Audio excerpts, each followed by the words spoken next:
Enduring families. So I looked up the meaning of enduring. And I know some foundations have already been laid regarding this topic of enduring families. And one thing that I read, it says, when you hear the word enduring, there's a negative connotation of suffering. But when you hear enduring, it means something that has the ability to last for long. Something that is strong, durable, can last for long. So I am here to say, enduring families are families that can stand and last for long because they have a good foundation. Are you hearing me? It is all about the foundation. That is what will make your family to be enduring. We will narrow down family and we will keep it to the nuclear family, but it can get wider. But the reason a family will endure is because it has a good foundation. I will repeat. Foundations is not what you have done. It's what God has done. Now, many of us in life, we will try to also do the foundation ourselves. But God is saying no other foundation. And I'm telling you, do not worry about that foundation because Christ has already sorted it out for you. If you can allow that to be the case. Depending on how deep you dig, it determines how high you will go. Okay? If you want to build something small, inaitangwa bungalow, the bungalow ama ni maisonette, bungalow, you don't have to go very deep. Sindio? You can just go kidogo, but it will last for whatever period of time. Okay? It might still be a good foundation, but if you end a bungalow, the number of people you can accommodate are a bit few. So some of us have dug foundations that are a bit shallow. They will stand, but they can't accommodate very many people. So we tend to live very singular lives where your world surrounds just you and your immediate. But believe me, if you want to impact more, it might help to dig a bit deeper so that you are able to impact more. And I know we'll be talking about servanthood, where somebody is going beyond themselves now to other people. If you want to go beyond, you may need to go a bit deeper. I love this definition of enduring families. It's a family that demonstrates a strong capacity to withstand challenge or challenges, adapt to change, maintain strong bonds over time. Those three words were interesting for me. Withstand challenge. Today, I guarantee you, every family has challenges. If you find anybody who tells you they have no challenges, they are not being truthful. The Bible does tell us, in this world you will face troubles.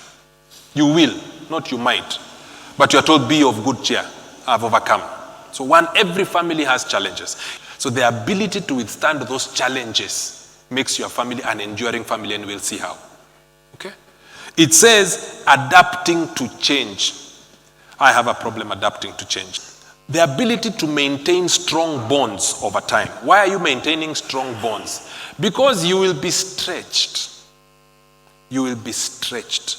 The strong bonds are with your wife, with your extended family, with the community at large. Those strong bonds, everything will come their way to challenge those bonds. And especially when people have fallen away from the commitments that they made, those bonds are challenged. So the ability to withstand all this makes your family an enduring family. But I'm saying it's going to endure because it has a good foundation. I'm still going back to say it is because of the foundation. Please don't miss that today. Everything I will say, up here we can make a mess. We can have a problem with the painting here. Tunaweza kubadilisha kidogo. But foundation kuanza kutoa kubadilisha is an expensive affair. We'd have to bring down the whole building. So those challenges are real. The Bible has many instances of challenges that have happened. And we see them every time. But the ability to withstand gives you an enduring family. But it is because of the foundation that has been laid. Now, the question becomes, what is the foundation of your family? Yours. Now, there are those of us who are planning to get married, okay? Those who are planning to get married. Why do you want to get married? Because you realize the reasons for which you say you want to get married become the foundation on which you build your marriage on. I do not know what foundation your family has been founded on, but many of us, the foundations we founded our families on have been crushed. A companion. Some of us have been let down. True? That person you thought was your companion and you're willing to serve for the rest of your life, you discover it is so much work. And sometimes it's not being appreciated. And especially if they do not have a foundation which is Christ also. And we reach a place and you wonder, why am I in this anymore? Why? What for? Every reason you had, every foundation you had has been challenged and it has been broken. So you get to a place and asking, what is this foundation that I have? When marriages fail, what do we say? People divorce, correct? People, the Pharisees went to Jesus and wanted to ask him and tested him. I think it's in Matthew. Matthew 19, now it came to pass, let me go to verse 3. Pharisees also came to him, testing him and saying to him, is it lawful for a man to divorce his wife for just any reason? These are people coming to Christ and saying, we know who he is, we know what he stands for, but here, as we are people of the law, and the law used to allow people to divorce for any and every reason. If your wife came and did not cook or treat your visitors well, it was a good enough reason to divorce her. It was like that, okay? In that culture, it was rampant. It was happening all over. And he answered and said to them, have you not read that he who made them at the beginning made them male and female? Okay. So what are you saying? And said, for this reason a man shall leave his father and mother and be joined to his wife, and the two shall become one flesh. So Jesus is answering and saying, haven't you read? And he's quoting scriptures. They ask him a question and says, hamjasoma. And then, verse 6, so then they are no longer two, but one flesh. Therefore, what God has joined together, let not man separate. What God has joined together. Now, again, stories for another day. There are so many things we can talk about here, but what God has joined together. Meaning there are some that God does not join together, but story for another day. Story for another day. What God has joined together, let not man separate. They said to him, why then? This is now people going back to their traditions. The foundations on which they stand on. These people had a foundation. They say, why then did Moses command that a man gives his wife a certificate for divorce and send her away? So Jesus answered, he said to them, Moses, because of the hardness, Moses permitted you to divorce your wives because your hearts were hard. But it was not this way from the beginning. So here is a situation where the foundation has failed. We normally say the solution, just divorce and start again. That question has been posed to Jesus. And Jesus is saying, no. There is what you people call marriage, but there is what God had called marriage. There is a foundation that God had laid for an enduring family. That if we go to that foundation, he says that one that God joins together, no man can separate. So what was this beginning? The beginning takes us back to Genesis. I want us to go to Genesis. When we read the Bible about who came first, what do we normally say? Who came first? Adam came first, okay? So we start our story from Adam came first. Who was given dominion? We say Adam was given dominion, and we start there and we build from there, okay? So we start our story from a space in the middle, but we fail to see the beginning part of it. This beginning that God is saying, for this reason, a man will leave his father and mother. What reason? The verse that was just before that said, in the beginning he created them male and female. That beginning is Genesis chapter 1. Okay? Go to Genesis chapter 1 and verse 26. There's something that happens in Genesis chapter 1. It's the story of creation. Verse 26. Genesis 1. Then God said, let us make mankind in our image. Who is let us? It's God the Father, the Son, and the Holy Spirit. They are saying, let us make mankind in our image and in our likeness. Now, I want to lay a foundation here. This is God, the Trinity, making a decision about who to make. Okay? They are making a decision about you and me. They are saying, this person we are going to make must have my image, our image and our likeness. What is the image of God? The image of God is spirit. God is a spirit. So God is saying, let us make a spiritual being that is like us, has our image. And when we say he has our likeness, means he has every capability that we have.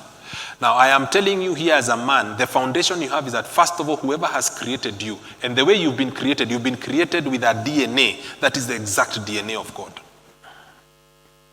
The only question becomes, which part of you are you looking at? Let us make mankind in our image. And he goes on to say, let them have dominion. Is that where I am? Verse 26. Let them have dominion over the fish of the sea, over the birds of the air, over the cattle, over all the earth, and over every creeping thing that creeps on the earth. Please put up verse 26. I want us to read verse 27. I don't want to read alone. So God, let's read together. So God, in his own, in the image of God, who? Them.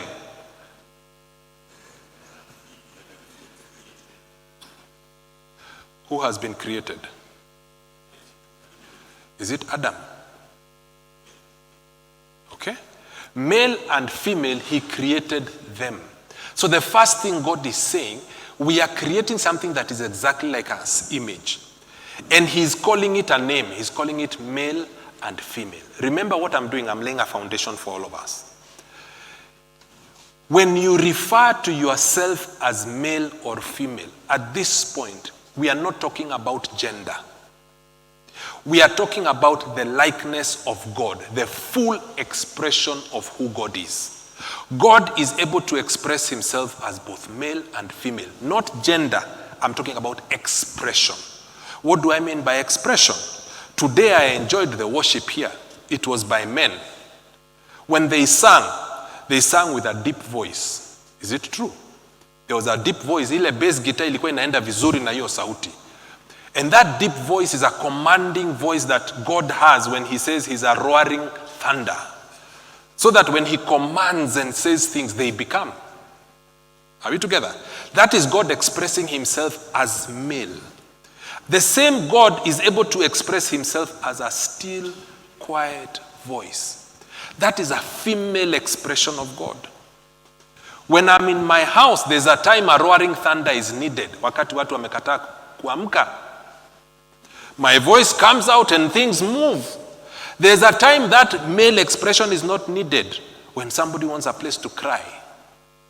If they come to me in my deep voice, they may feel intimidated. So they go and look for a female expression of who God is.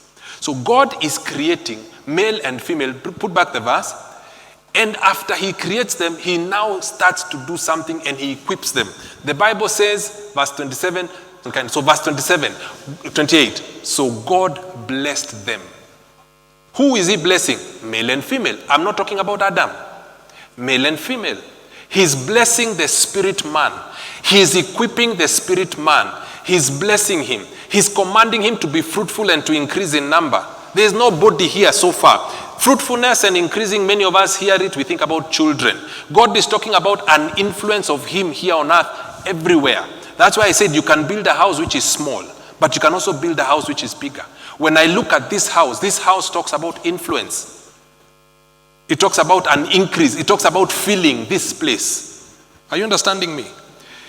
God is saying, I have an expression and I'm commanding you and I'm giving it to you. You have the ability to go to a place and fill it and subdue it with my presence. That's what God is designing. That is the original design of God for family. And when people are talking about divorce, Jesus says, didn't you hear God made them male and female first?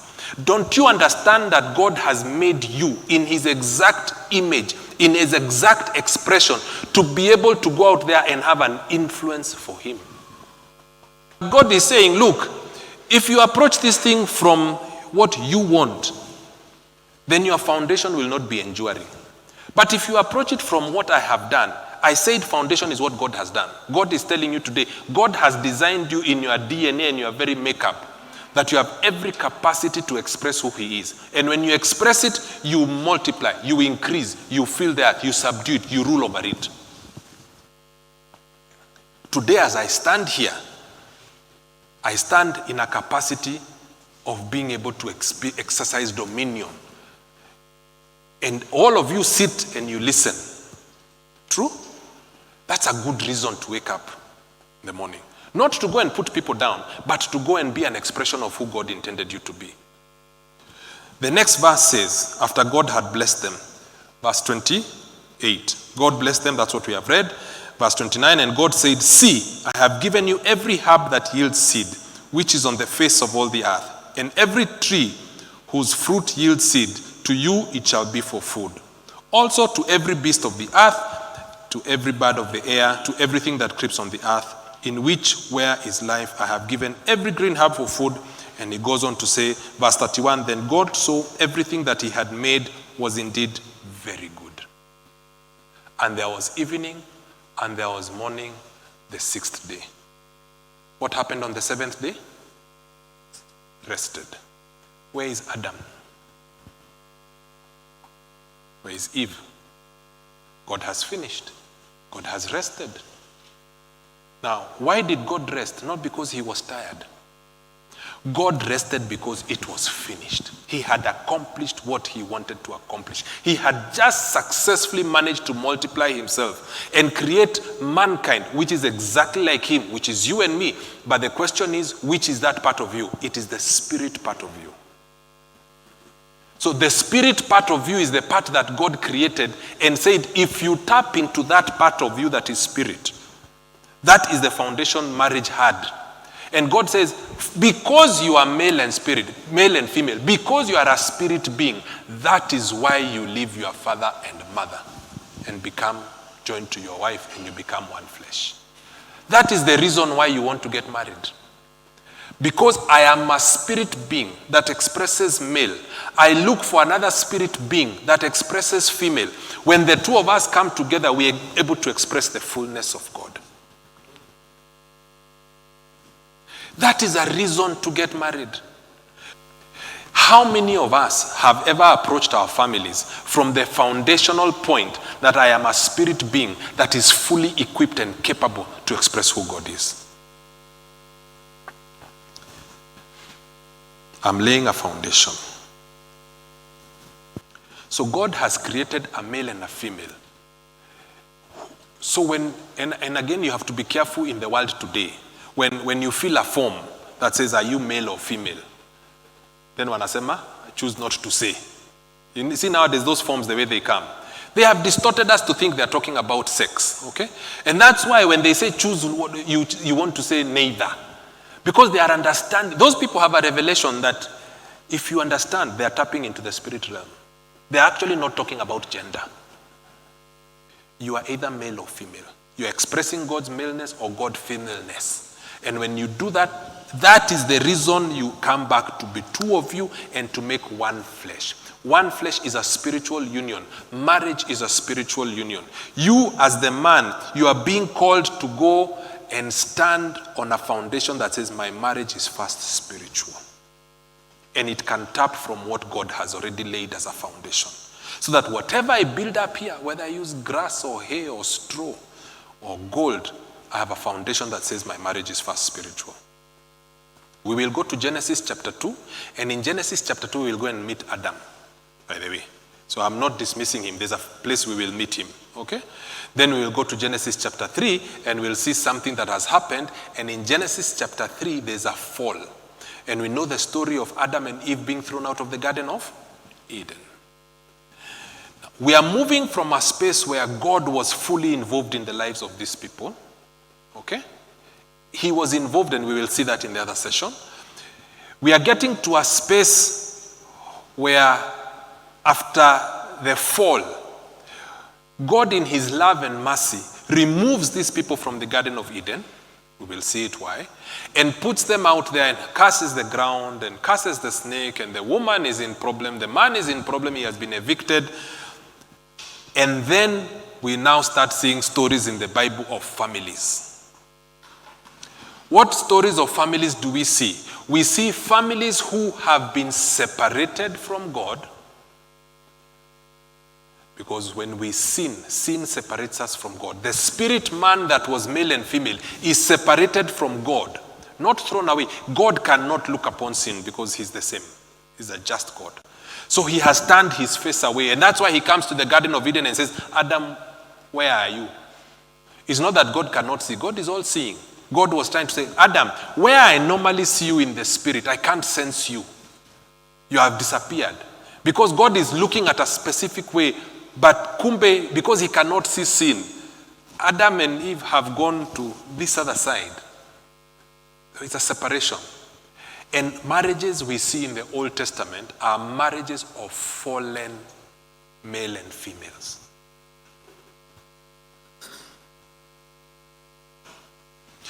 When they fall, the whole Old Testament is an attempt of God trying to restore this back to him. It is God trying to bring back whatever was lost. That's why the Bible says Jesus came to seek and save that which was. One of the things that got lost is marriage as God intended it to be. Because the male and the female died. So any marriage after that is not a marriage of male and female. And male and female is the one that God was saying, because you are male and female, for that reason you will leave your father and mother. So nowadays we join people in marriages. And people wait to hear that place. Oh, for this reason, a man will leave it. But they don't ask which reason. But they're just happy for this reason because we came and we are visitors. And because I have that reason of mine for tonight. For this reason, I'm leaving my father and my mother, and he walked down. But God is saying, no, that's not the reason I intended. I had another reason. Because you're male and female. And when you come together as male and female, that one that God joins together, no man can separate. That is an enduring family. But what have we done? Now, there'll be hope. Don't worry. By session 3, there'll be hope.